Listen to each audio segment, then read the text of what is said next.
pembahasan selanjutnya adalah pembahasan materi PPh pasal 22, pajak penghasilan pasal 22. Apa tuh PPh pasal 22?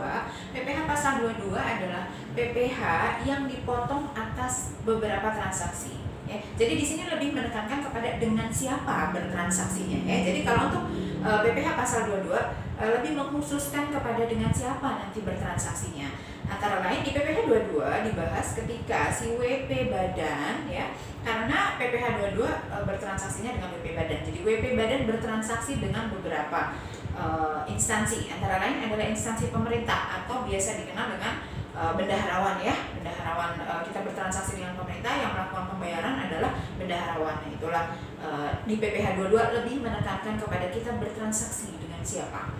Ya. Itu kemudian selanjutnya adalah PPh impor. Ketika kita melakukan impor, ya, impor ada PPh 22 yang harus dipotong dari nilai impor. Ya, antara lain itu. Tapi dalam bahasan kali ini kita hanya mengkhususkan kepada PPh 22 yang bertransaksi dengan WAPU. WAPU itu apa? WAPU adalah wajib potong dan wajib pungut. Siapa sih WAPU? Yaitu tadi WAPU adalah bendaharawan, bendaharawan pemerintah, bendaharawan BUMN, gitu ya. Di PPh pasal 22 ini kita akan mengkhususkan kepada transaksi tersebut. Oke, itu yang akan kita bahas nanti. Jadi penekanannya adalah ketika kita bertransaksi, kalau seandainya perusahaan WP badan bertransaksi bukan dengan WAPU, itu dipungutnya bukan PPh pasal 22, tapi ketika kita bertransaksi dengan WAPU, dengan pemerintah, dengan instansi kementerian, itu sudah pasti PPh pasal 22. Dan yang menjadi prasyarat adalah ketika kita bertransaksi dengan WP badan, dengan WP, dengan WAPU, dengan wajib potong dan wajib pungut, si bendaharawan ini syaratnya adalah WP harus sudah menjadi PKP. Kenapa? Karena transaksinya akan melibatkan PPN, ya. Nah, PPN hanya boleh dipungut dan faktur pajak diterbitkan oleh pengusaha kena pajak. Maka yang bertransaksi dengan WAPU atau dalam hal ini terkait dengan objek transaksi PPh pasal 22 harus menjadi WAPU dulu. Oke. Ya.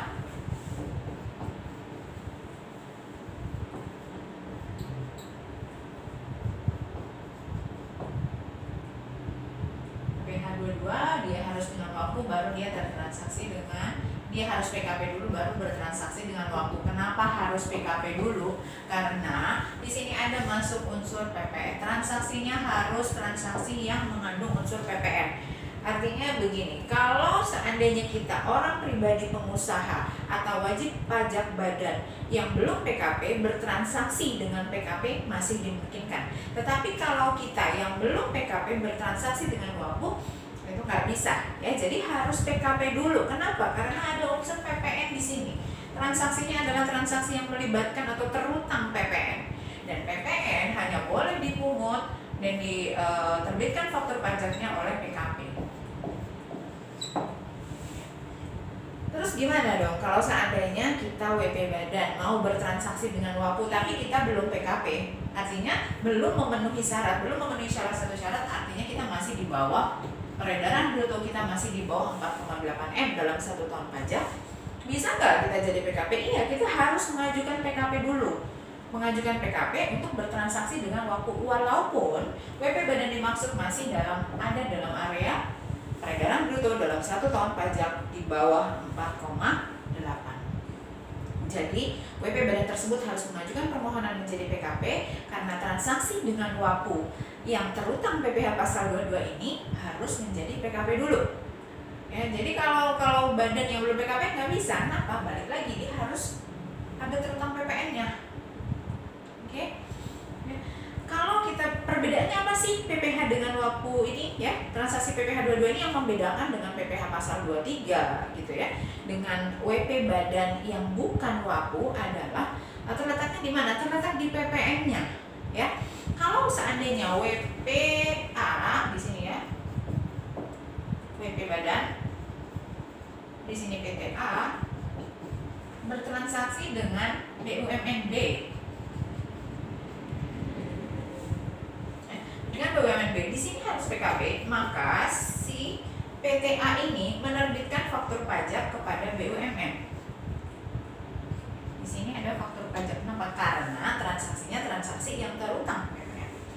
Ya, ketika dia menerbitkan faktur pajak kepada BUMN, biasanya ketika transaksinya bukan dengan BUMN, yang melakukan pemotongan dan penyetoran PPN terutang adalah PTA. Tetapi ketika transaksi PTA dengan BUMN, PTA tidak lagi memungut dan menyetorkan PPN terutangnya, tetapi PPN terutang disetorkan oleh BUMN ini, oleh si WAPU tadi. Wajib potong, wajib pungut. Kenapa sih kok harus dia sendiri, harus BUMN sendiri yang menyetorkan? Iya, karena BUMN adalah WAPU, wajib potong, wajib pungut atas transaksi apapun dengan siapapun. Maka nanti ketika PTA melakukan penerbitan faktur pajak, tidak lagi si PTA yang menyetorkan, tapi BUMN-nya. Ya. Terus PPh 22-nya gimana? PPh 22-nya juga dipotong oleh BUMN. Ya, jadi kalau semisal ada transaksi ini, dalam contoh ini kita punya transaksi, saya ambil yang sederhana aja, 100 juta lagi ya. 100 juta adalah harga yang belum termasuk PPN, ya. Harga yang belum termasuk PPN ini menjadi DPP. PPN-nya berapa? 10 juta, 10% dari 100 juta ya. 10. Jadi nilainya adalah 110 juta. Ketika PTA bertransaksi bukan dengan WAPU, nilai yang dibayarkan oleh lawan transaksi adalah 110 juta, di mana 100 merupakan haknya PTA dan yang 10 harus disetorkan pada negara. Tapi ketika bertransaksi dengan BUMN atau WAPU, nilai transaksi termasuk PPN tetap 110. Tapi PTA tidak menerima 110, PTA hanya menerima 100 sebesar DPP-nya aja. Kenapa? Karena yang 10 ini yang merupakan PPN langsung disetorkan ke kas negara oleh WAPU melalui mekanisme yang sudah ditetapkan oleh undang-undang.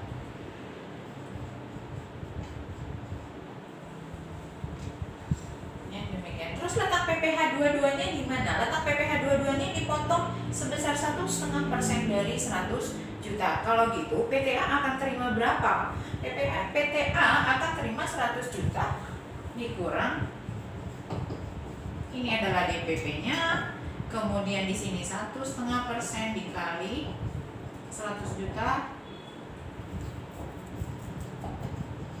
ini adalah PPh 22.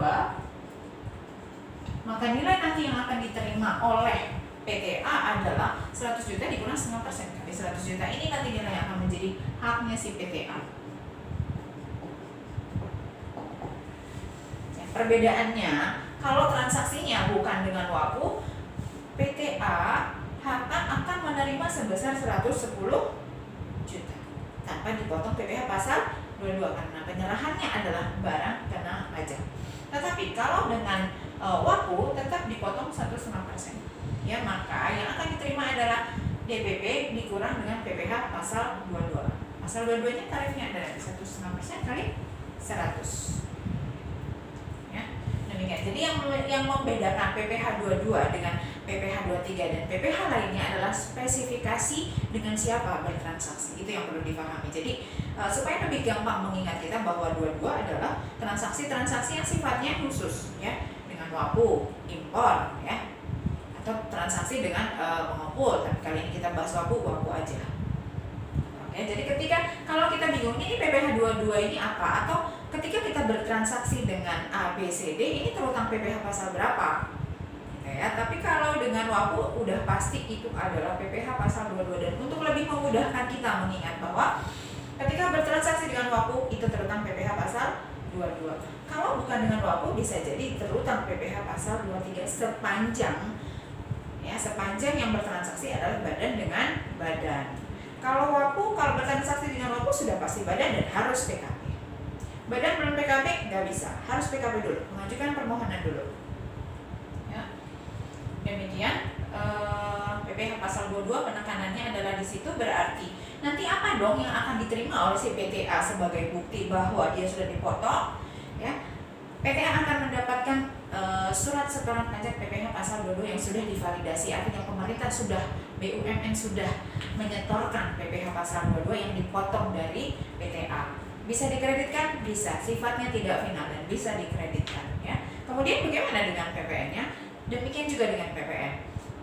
PTA akan mendapatkan bukti penyetoran PPN sebesar 10 juta sehingga PPN-nya dapat dikreditkan. Iya. Di pertemuan pembahasan PPN sebelumnya, PM itu pajak masukan dapat dikreditkan dan ini merupakan pajak masukan yang dapat dikreditkan juga. Ya. Oke. Saya rasa sampai di sini dulu untuk PPh ya. Penekanan PPh-nya jelas ya. Spesifikasi karakteristik dari PPh pasal 22 dibandingkan dengan PPh pasal 23. Oke, demikian. Semoga bermanfaat. Kita akan ketemu di sesi berikutnya.